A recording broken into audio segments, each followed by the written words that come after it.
प्रभु यीशु मसीह के नाम से सबको जय मसीह की। आज का वचन है उत्पत्ति की किताब उसका 27 अध्याय 4 वचन। तब मेरी रुचि के अनुसार स्वादिष्ट भोजन बनाकर मेरे पास ले आना कि मैं उसे खाकर मरने से पहले तुझे जी भर के आशीर्वाद दूं।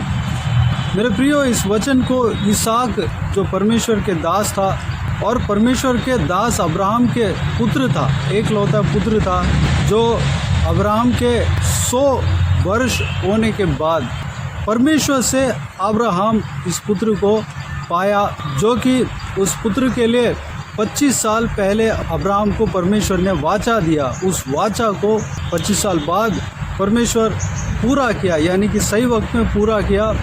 उस लड़का जो इसहाक है वो बड़ा हुआ, परमेश्वर से कई सारे आशीषें पाई और बुज़ुर्ग हुआ। तब बुढ़ापे जब हो गया, उसका आंखें सब धुंधली पड़ गई थी। तब उनके पहलौठे यानी कि पहला पुत्र एसाव से कहता है कि तुम जाकर अहेर कर लेकर आओ, कुछ जानवर को अहेर कर लेकर आओ और उसको मेरे खाने के हिसाब से, मेरे जीभ के हिसाब से रुचिदार पदार्थ बनाकर लेकर आना।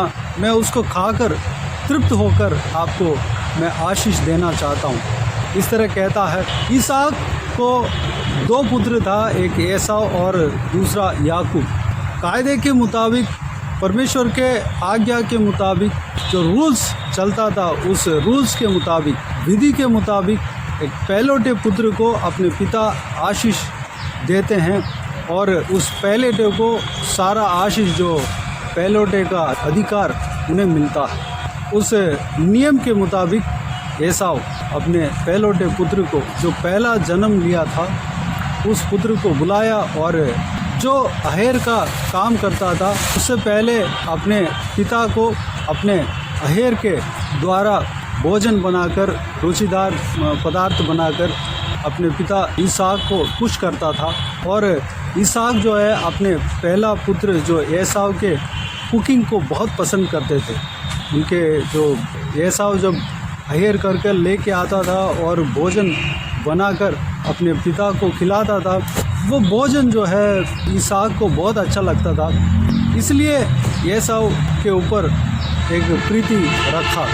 अभी आखिरी समय चल रहा है। इसहाक जो है अपने आप को समझ लिया है कि अभी और ज़्यादा दिन नहीं जी पाऊँगा, मेरा आंखें धुंधली पड़ गया है, इसलिए मैं अपने पुत्र को, जो मेरा कर्तव्य है, जो मेरे को करना चाहिए, उस काम को मैं पूरा कर लूँ। इसलिए वह एसाव को बुलाकर इस तरह कहा और आशीष देने से पहले संतुष्टि के साथ, जो बिल्कुल भरा हुआ हृदय के साथ, पूरे तृप्त के साथ वह आशीष देना चाहता था। एसाव भी उसी तरह गया, अहेर करने के लिए गया।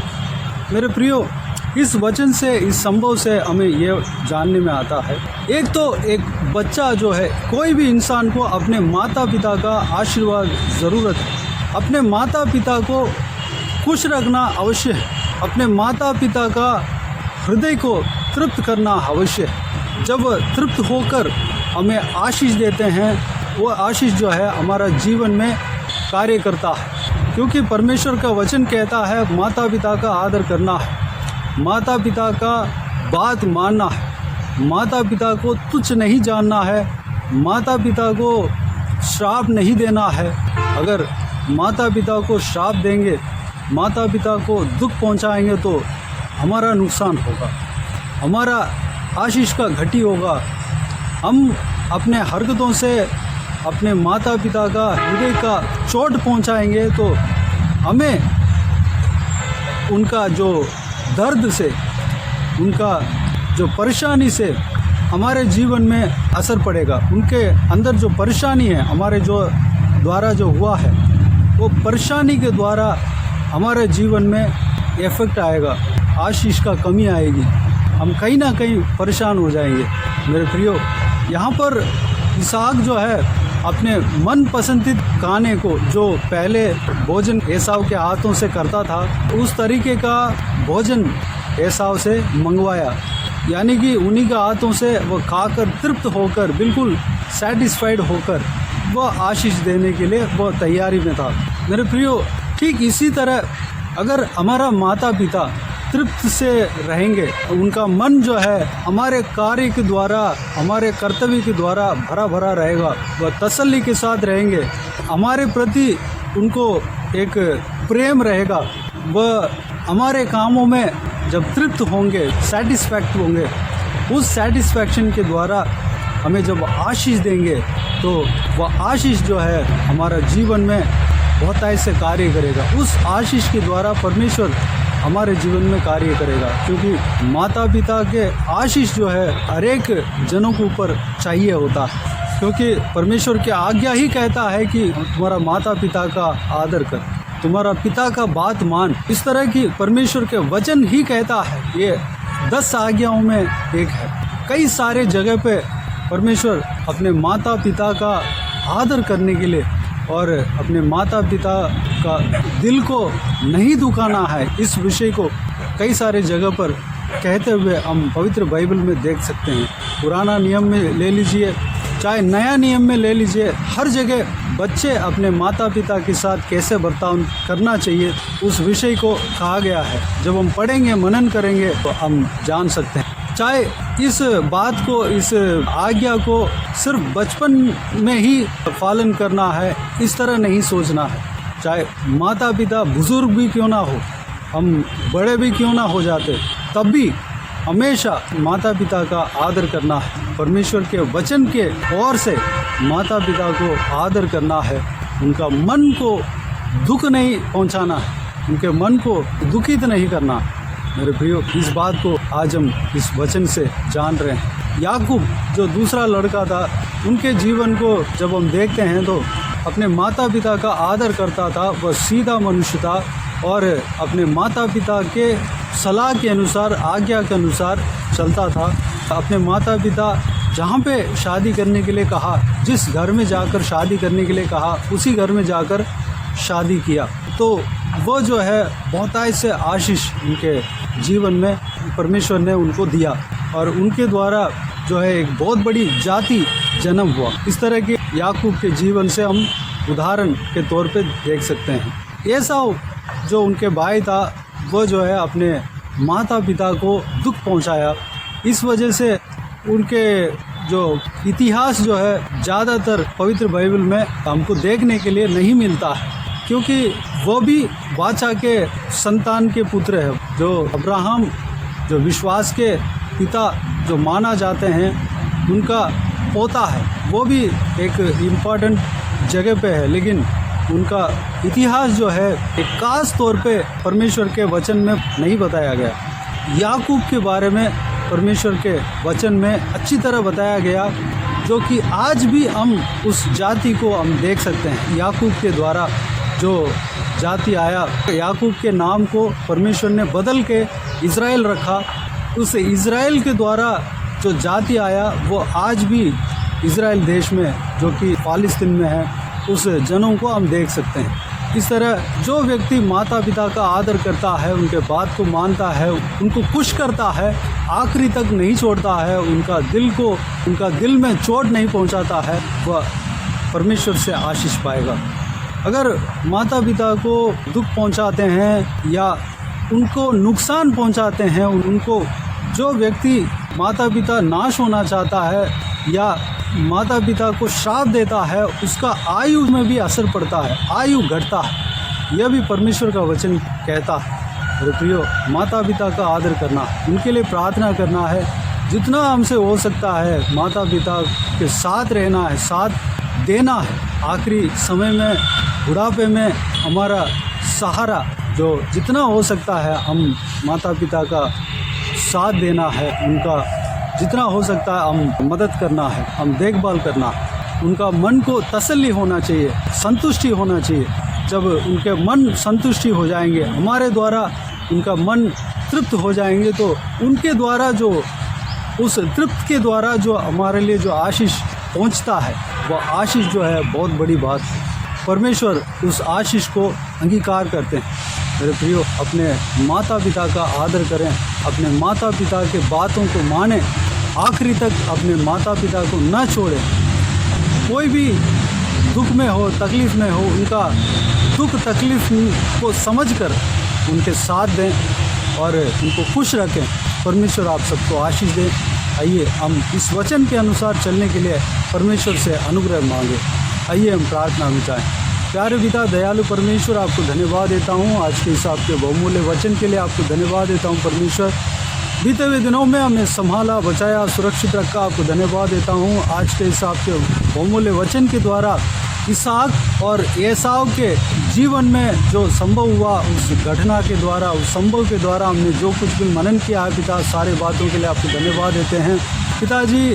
परमेश्वर, हम यह देखा है कि परमेश्वर जिस तरह इसहाक परमेश्वर तृप्त होना चाहता था, तृप्त होकर अपने बच्चे को आशीष देना चाहता था परमेश्वर, ठीक उसी तरह मैं ये मानता हूँ कि परमेश्वर हर एक माता पिता बच्चे के द्वारा तृप्त होना चाहते हैं, उनके कामों के द्वारा, उनके जो एक्टिविटीज़ के द्वारा तृप्त होना चाहते हैं परमेश्वर। इस विषय को हम जान रहे हैं पिताजी।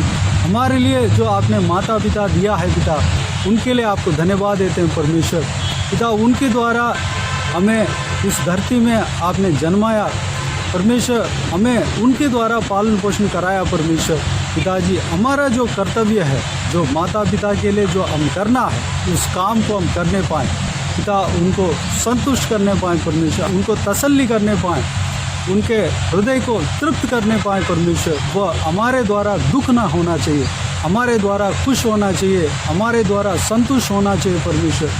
हम हर उनके कष्ट में परमेश्वर हम साथ देना चाहिए पिता। जो कुछ भी हमारे लिए जो कर्तव्य आपने निर्णय किया है, सारे कर्तव्य को हम निभाना चाहिए परमेश्वर। उनको हम परमेश्वर हालेलुया, उनको हम आदर करना चाहिए, उनका बातों का मानना चाहिए परमेश्वर, उनका आशीष को हम पाना चाहिए पिता। धन्यवाद। उनके द्वारा उनके जो आशीष जो हमें मिलता है पिता, उस आशीष को आप अंगीकार करते हैं, उनके द्वारा हमें आप आशीष देते हैं। आपको धन्यवाद देता हूँ परमेश्वर पिताजी। सारा व्यूज़ को इसी तरह आशीष देना पिता। अगर हम अपने माता पिता के बातों को नहीं माना हो, हमारे माता पिता के दिल को परमेश्वर तोड़ा हो, अपने हरकतों से उनका दिल को चोट पहुंचा हो, उनके दिल को दुख पहुंचाया हो परमेश्वर, हमें माफ़ करना पिता। अपने आप को आपके हाथों में सौंपते हैं, हमें क्षमा करना परमेश्वर। हम अपने माता पिता को परमेश्वर आदर करना चाहिए। आइंदा हम अपने माता पिता के ऊपर प्रेम रखने पाएँ, अनुग्रह देना। उनको परमेश्वर कठोरता के साथ हम बर्ताव नहीं करने पाएँ, हम परमेश्वर गुस्सा न करने पाएँ। अगर बुज़ुर्ग भी क्यों ना हो परमेश्वर, उनके बातों को हम सुन लेने पाएँ परमेश्वर। उनको परमेश्वर उल्टा हम बोल कर उनका हृदय को दुख ना पहुंचाने पाए परमेश्वर। अनुग्रह देना पिता। हालेलुया। कई लोग ऐसा हैं परमेश्वर, इस संसार से, इस दुनिया से परमेश्वर अपने माता को खोए हुए रहते हैं या पिता को खोए हुए रहते हैं, या माता पिता को भी परमेश्वर दोनों को खोए हुए रहते हैं परमेश्वर। पिताजी उनको आपके हाथों में सौंपते हैं पिता, उन्हें आशीष देना। उनके लिए परमेश्वर माता पिता परमेश्वर हमेशा के लिए आप ही है पिता। एक माता पिता के प्यार परमेश्वर आप देते हैं, उससे बढ़कर आप देते हैं परमेश्वर। उनके संग रहना, उनका फीलिंग को आप समझ रहे हैं परमेश्वर। सारा उनका परमेश्वर जो उस कमियों को पिता, जो जिस चीज़ को वो मिस कर रहे हैं परमेश्वर, उस कमियों को आप पूरा करना, आप ज़रूर पूरा करेंगे। धन्यवाद देता हूँ पिता परमेश्वर। इस संसार में जो इंसान है पिता, वो तो परमेश्वर वो निरंतर नहीं है, बल्कि आप हमारे लिए निरंतर हो परमेश्वर। हमारे बच्चों के लिए आप ही निरंतर हो परमेश्वर। धन्यवाद देता हूँ पिता, धन्यवाद। सारे बातों के लिए धन्यवाद देते हैं पिता। इस वचनों के अनुसार परमेश्वर जो आपने माता पिता के विषय में आपने आज्ञा दिया है, बोला है परमेश्वर, आपके वचन के द्वारा जो कुछ भी हमने देखा है और भी चीज़ें हैं परमेश्वर माता पिता के विषय में। एक बच्चा माता पिता के लिए क्या क्या करना चाहिए, सब कुछ हम जानने पाएँ और उस बहुमूल्य आज्ञा के अनुसार हम चलने पाएँ। अनुग्रह देना पिता। बाकी सारे बातों को आपके हाथों में सौंपते हैं। जो कोई भी जन इस वीडियो को देख रहे हैं पिता, सभी को आशीष देना, संभालना, किसी को भी कोई भी कमी घटी ना होने देना, भरपूर आशीष देना। कोई भी जन बीमार हो उनको आपके हाथों में सौंपते हैं, उन्हें छूना, चंगा करना प्रभु यीशु मसीह के नाम से चंगा होने पाए। अगर किसी को भी दुख हो, तकलीफ़ हो, सारा दुख को, तकलीफ़ को दूर करना, परेशानियों को दूर करना, आंसुओं को पहुँचना परमेश्वर। हालेलुया। जो कोई भी जन जहाँ कहीं भी जाते हैं, आते हैं, हर एक के संग रहना, सुरक्षित रखना, उनको संभालना, उनके ऊपर आपके हाथ हमेशा बने रहने पाएँ परमेश्वर। धन्यवाद। हालेलुया। बाकी सारे बातों का आपके हाथों में सौंपते हैं। सारा आदर, महिमा, जलाल आपको मिलती रहे। सारा दुआ प्रार्थना को प्रभु यीशु मसीह के नाम से मांगते हैं, सुन और ग्रहण कर। आमीन आमीन। प्रभु यीशु मसीह के नाम से प्रभु यीशु मसीह का आशीष और अनुग्रह हम सभी के ऊपर बने रहें। आमीन आमीन। मेरे प्रियो, इस चैनल को सब्सक्राइब करें और शेयर करें। अगर किसी को भी प्रार्थना का विषय हो तो डिस्क्रिप्शन में दिए हुए नंबर पर कॉल करके प्रार्थना करा सकते हैं। हम आपके लिए प्रार्थना करेंगे। आप अपने व्यक्तिगत प्रार्थना में हमारे लिए प्रार्थना कीजिए। इस सेवकाई के लिए, इस सेवकाई का उन्नति के लिए, सेवकाई में जुड़े हुए हर एक जन के लिए, हर एक आत्मिक उन्नति के लिए, तरक्की के लिए, आत्मिक आशीष के लिए, संसारिक आशीष के लिए, पारिवारिक आशीष के लिए प्रार्थना करें। परमेश्वर प्रभु यीशु आप सबको आशीष दे। इस सेवकाई के द्वारा परमेश्वर आपके जीवन में कार्य किया हो वो भी हमें बता सकते हैं, ताकि हम सब मिलकर परमेश्वर को धन्यवाद दे सकें, महिमा कर सकें। प्रभु यीशु आप सबको आशीष दे। आमीन आमीन।